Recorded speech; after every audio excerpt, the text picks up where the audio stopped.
7 দিন ধরে বিয়ে খেয়ে আইছি। প্রতিদিন পোলাও, কোরমা, বিরিয়ানি, হাঁসের মাংস, গরুর মাংস, খাসির মাংস, মাছ এসব খাতে খাতে বাসায় আসে মন চাচ্ছে ডাল ভাত খাতি। বাসার মানুষ তো এই কথা বলে একদম পা গুটিয়ে বসে থাকে, আর রান্নাঘরে যেতে হয় কিন্তু আপনার। আর এতদিন বিয়ে খেতে খেতে অনেক ক্লান্ত হয়ে যান। তো আমি আপনাদের দেখাবো এমন সহজ ডাল রান্না, তাও আবার উস্তের ডাল রান্না। এই যে বিয়েতে যে পেটের মধ্যে যে ভাটুর ভুটুর হয়েছে, এগুলো একদমই দূর হয়ে যাবে। এবং ডাল দিয়ে 1 প্লেট গরম ভাত অনায়াসে খেতে পারবেন। তো আমি দিয়ে দিলাম সরিষার তেল, তার মধ্যে দিয়ে দিলাম রসুন ছেঁচা, এর মধ্যে দিয়ে দিলাম মরিচ এবং সবশেষে পেঁয়াজ। এগুলো ভালো করে কুচি কুচি করে এর মধ্যে লবণ দিয়ে এটা ভালো করে মাখাতে হবে। একদম যত কম্বো অফার আপনি তৈরি করতে পারেন সুন্দর করে মাখাবেন। এই মাখানোর মধ্যে কিন্তু অনেকটা নির্ভর করে তরকারির টেস্ট কেমন হবে, মানে ডালের টেস্ট কেমন আসবে।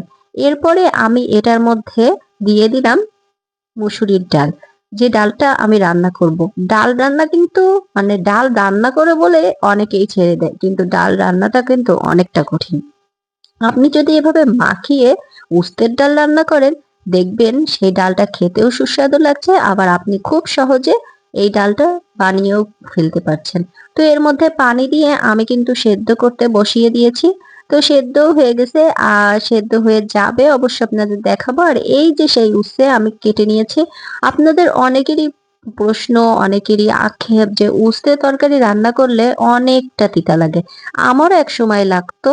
আমি কিন্তু এর কারণটা বের করে ফেলেছি। উস্তে আপনি যত কষলিয়ে ধোবেন তত কিন্তু তিতে কাটবে না, আপনি হালকা ধোবেন দেখবেন উস্তে তরকারি একদমই তিতে লাগবে না। তো ডালটা সেদ্ধ হওয়ার পরে কিন্তু আমি উস্তেগুলো দিয়ে দিয়েছি। আর এই উস্তে এই ডালটাকে এমনটা সুস্বাদু করবে, প্লাস আপনার পেটের গ্যাসের সমস্যা দূর হয়ে যাবে। পেটের মধ্যে যে ভাটুর ভুটুর অবস্থা হয়েছে 7 দিন বিয়ে খেয়ে, সেটা কিন্তু একদম দূর হয়ে যাবে। আমি কিন্তু এতক্ষণ হলুদ দেইনি, আমি কিন্তু এখন হলুদ দিয়ে দিলাম। আর এতক্ষণ হলুদ না দেওয়ার কারণ হলো, আপনি যদি ডাল রান্নার সময় আগে আগে হলুদ দিয়ে দেন তাহলে কিন্তু ডালটা একদম সেদ্ধ হতে যাবে না। তো উস্তে ডাল যখন সেদ্ধ হয়ে গেছে তখন হলুদ দিয়েছি। এবার যদি এই ডালটা সেদ্ধও না হয় কোনো সমস্যা নেই, কারণ ডাল যা সেদ্ধ হওয়ার তা কিন্তু সেদ্ধ হয়েই গেছে। তো হলুদটা দেওয়ার পরে অসাধারণ একটি কালার এসেছে, আর আমার ডাল রান্না একদম তৈরি হয়ে গেছে। দেখছেন ডাল রান্নাটা কত টেস্টি লাগছে। এই ডাল 1 প্লেট গরম গরম ভাতের সাথে যখন আপনি খাবেন, দেখবেন আস্তে আস্তে পেটের মধ্যে যেমন শান্তি এসেছে, তেমনি বিয়ে বাড়ির সেই গ্যাসের প্রবলেমটাও একদম দূর হয়ে গেছে। তো আমার ডাল রান্না কেমন হয়েছে অবশ্যই কমেন্ট বক্সে লিখে